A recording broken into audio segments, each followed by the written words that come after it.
Godt, her er det Mikkel, Tobias og Christoffer og Thor,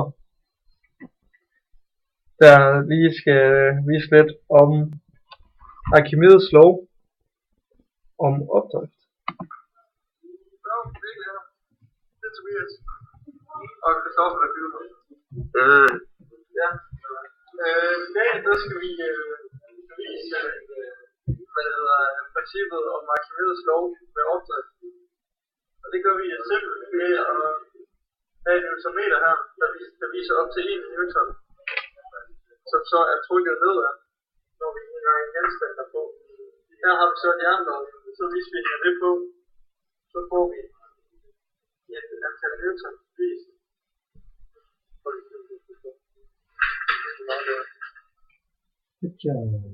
Det er så næsten 0,9 newton her. Hvis man så tager den samme genstand og sænker ned i vand, så har man en modstående newton.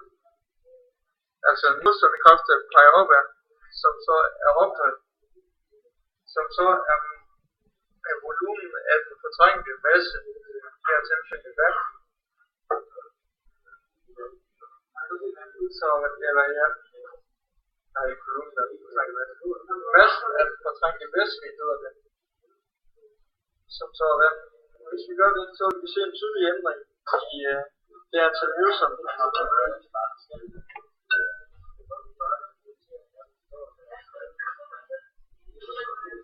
Det er lige omkring 0,1 newton. Opdrift, der er herpå. Så kan vi gentage forsøget igen med en aluminiumsskader. I cylinder. Til og dybde. Ja, nu er den ikke nedsænket i vand. Der er den lidt over 0,3. Så sænker vi den i vandet.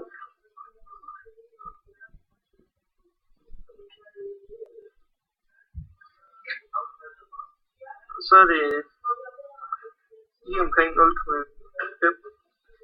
Og det har så noget at gøre med, at volumen på de to cylinder er 2,5, ikke 0,5.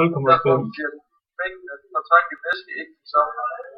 Men det kan I også se, når vi er udregnet. Ja, så vil vi lige vise noget om vores udregninger her. Og vi kan så se her på vores, det var så det andet lod heroppe, som vi viste i videoen, hvor vi har en højde, hvor højden er 15,35 mm, diameteren er 24,75 mm, og massen er 20,1 gram, og vægten målt med nøjagtighed på plus minus 0,1 gram. Og så hvis man så regner volumen ud som af cylinderen, som vi gør ved at tage radius,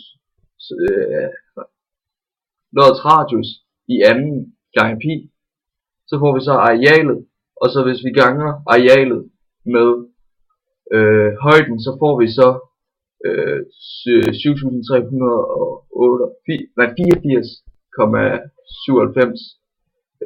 kvadratmillimeter, som så er kubikmillimeter. Så hvis vi tager massen af hvad det hedder loddet, som er 20,1 gram, og dividerer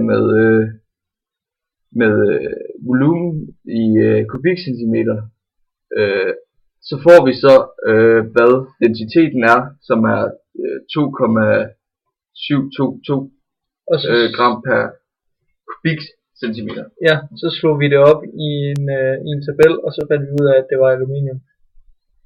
Og så hvis vi skal finde opdriften, så tager vi så vægten for den fortrængte væske, som vi alle ved, så er densiteten for vand 1 gram per kubikcentimeter. Og så tager vi det så i kilo, og vi ved at hvor meget der er, så det er en ret simpel udregning. Så tager vi så 0,0 0,738,5 kilo, som er vægten af den fortrængte væske, og ganger med tyngdeaccelerationen, som er 9,82 Newton per kilo, og så får vi så 0,075 Newton opdrift. Så skal vi finde ud af, hvor mange Newton tyngdekraften presser ned, og det gør vi så ved at tage vægten af loddet, som er 20,1 gram i kilo, som er så 0,0201 kilo, og ganger med tyngdeaccelerationen igen, og så får vi det så ud til 0,197 Newton. Og så der, hvis så man minuser de to tal, som man kan se her, så hvis tallet, som det her gør, bliver til plustal, så betyder det, at vores lod ikke er flydende, som I kunne se. Men hvis at opdriften havde været større, så havde hvis opdriften havde været større end 0,197, så kunne vi have så kunne den have så kunne objektet have Det hedder flyde. flyde på vandoverfladen. Så flyder det på vandoverfladen.